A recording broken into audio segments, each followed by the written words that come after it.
Hey, welcome back to Crush Cafe. Today we're going to review Wonder Woman. If you've seen it already, then feel free to hang around. If you haven't seen it, there's going to be spoilers. Be ready for it. Okay, I waited some time because I wanted to give everybody the time to see it or to get out their feelings and get out their emotions, because I knew that my review wasn't going to be as happy as everybody wants it to be. But I will start out by saying I enjoyed it. It wasn't bad. But let's get a little deeper into the movie, okay? Thinking about the making of it, I don't want to get too deep into it, but let's all remember that almost half of the movie, if not a little over half of the movie, was reshot because the initial viewing of it was so bad. They reshot over half the movie. And it's very feelable when I watched it. When I watched it, I could feel the hard cuts. I could feel the content that was added. There was just a lot of... It didn't feel like a solid story. Like when I mean solid, I don't mean like a good story. I mean it didn't feel like a line to a line, like point to point. It felt a lot like breaks were kind of jaggeding through. That's what it felt like to me. Okay, let's go start to finish. Themyscira. I loved it. I loved the Amazons. I loved the attire. I actually really enjoyed all the actresses. Everything felt good. There were some little things I didn't like. I don't like that they came out and said that Diana is the daughter of Zeus. I would have much rather her have been just the clay statue of her mom that came to life, that she was kind of outside of the gods, that she really wasn't a goddess. I would have much preferred that she was more of like a creation than anything, but that's minor. That's minor. That's on the small scale of things. Let's proceed, right? Things that bothered me is that the Amazons' sole purpose was to wait for Ares to arise and to fight him. That was their purpose, right? Is that they were saved for the day that Ares was going to arise and they were going to fight him. Well, then when the possibility that Ares has arises, they want to back away? It didn't make sense to me. Like, in the comic books, cartoony world, they actually held a tournament to see what Amazon was going to go deal with the problem. But in the movie, they were like, no, ooh, we better not go check on this. I mean, it would require us to leave and come back. That's pretty crazy, you know? It got a little campy near the end. I don't know. I guess they were trying to... And the death of the Amazons with rifles killing them. Like, I mean, I understood later on when artillery started hitting them and machine guns came on shore. I get it. But... my Amazon general was not killed by a rifle. I know she's trying to take a hit, but... I mean, she just got done firing 3-4 arrows at a time, riding on a horse, doing backflips and everything. She couldn't grab a shield and block a bullet. I mean, I know it was to build tension. I get it. Okay, fine. I got through it.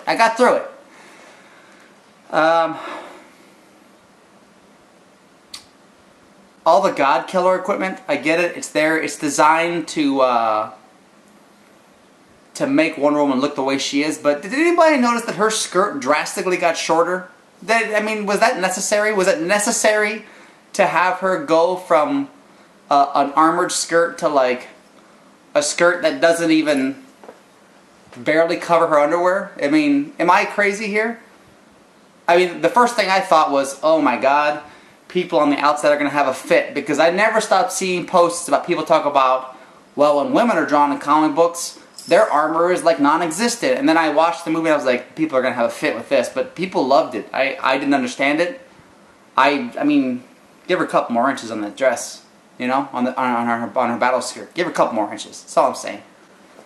Okay. The idea of putting Wonder Woman into World War I, at first I thought was a mistake. When I heard that they were doing it, I said, this is the worst idea you can possibly do. Because there is no, I mean, there's no good guy in World War I. Every side really wasn't that, I mean, we were all doing horrible things for what we thought was the right reason, but wasn't good, you know? There was no definitive, like, good guy, bad guy, or at least not the way the history's written. It was just the war to end wars, and then we realized that there was another war. And then when I began to watch the movie, I began to get the idea that they were going to make Ares an idea. That Ares wasn't going to be real. He was going to be the idea of war. And Wonder Woman was going to be exposed to war. You know? And I was like, man, this is going to be ingenious. They're going to do this, and they're going to make her fight the Germans. And she's going to come face to face with the realization that there is no big bad guy. That it's just mankind wages war. It's what we do. And then I was wrong, you know. And then I came to the realization that that was too big of a concept for DC to actually hunt down. So they had to create Ares, and they had to have this horrible CGI, and they had to have it terrible. Shame on you, DC. Shame on you. Chris Pine was great. The side characters, I wish I had more time. They felt kind of pointless. I get they kind of like took their individual stories and just threw them in your face for about 4 seconds, and then they just faded away. It was poor use of screen time when it could have been done better.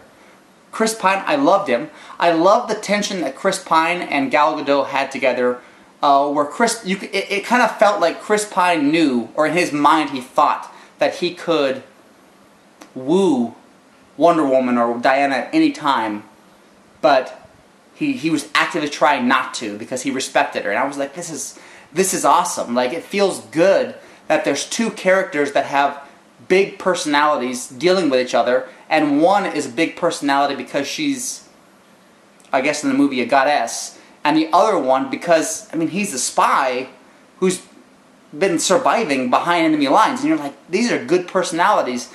And then they went and screwed it all up and made them have sex. So that I didn't understand the point of it. That entire scene, you already had the connection built. I don't understand why it had to get physical that fast. I'm not a girl. I don't get it, but I mean, I don't know.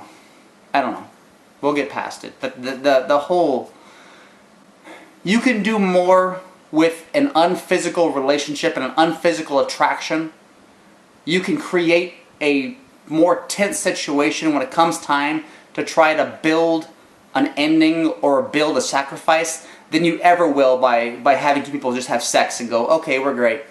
It's bad writing. It's lazy writing. The CGI at times in the movie was very apparent. And I don't mean to say that you can't tell what CGI is in movies. What I say is that the CGI in this movie, at times, was very apparent. Very apparently CGI. It felt like they didn't even try to make it not CGI. They were just like, just throw it in there. And I assume that's probably because it was some last minute edits that they just threw into the movie. That's kind of what I assumed, that most of the CGI was just last minute edits thrown into the movie, hoping to attract people. We need to talk about the idea that this magical weapon that was going to win the war for the Germans was a strain or a variation on mustard gas that would eat the masks of its enemies, but while at the same time also being highly flammable. Okay. There's a problem here.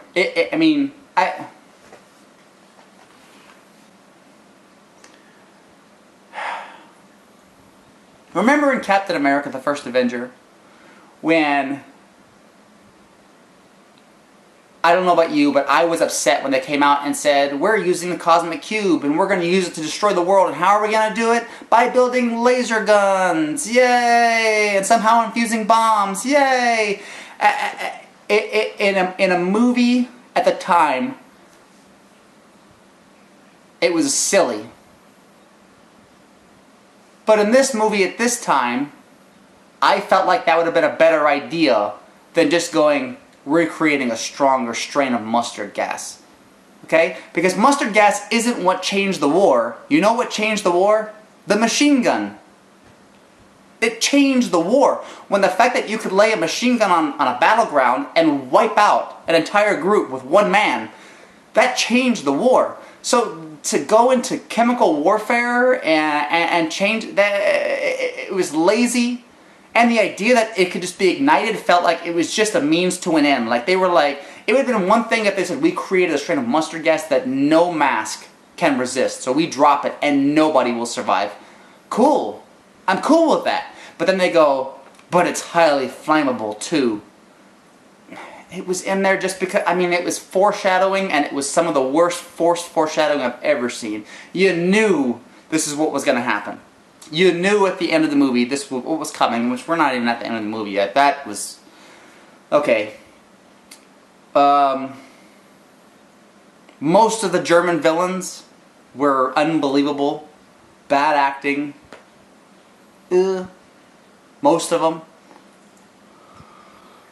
I felt like this movie was written around Wonder Woman and her team that we're not going to call the Howling Commandos. We're not going to do that. But Wonder Woman and her team, and nobody else was given a second thought. Nobody else. They were just like, throw this actor in there, throw this actress in there, Ares, go.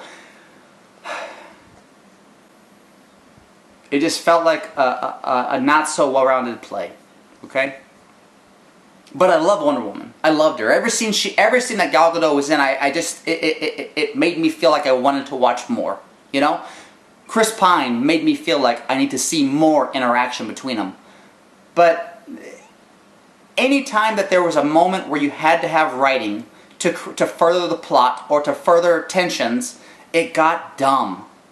I mean, they're having an entire party on top of this castle where Wonder Woman thinks Ares is at, and she's going to go interact. And the way that they're going to show off this new chemical weapon to everybody that's there is they're going to launch it at a village of villagers. That's the way they're going to prove it works. Is we're going to launch it at a town of just villagers. That's the way we're going to do it.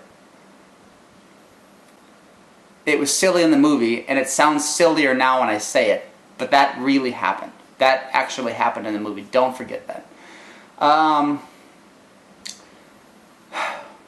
Ares himself was pointless, forced. And I'm telling you, if you were watching this movie and you saw the German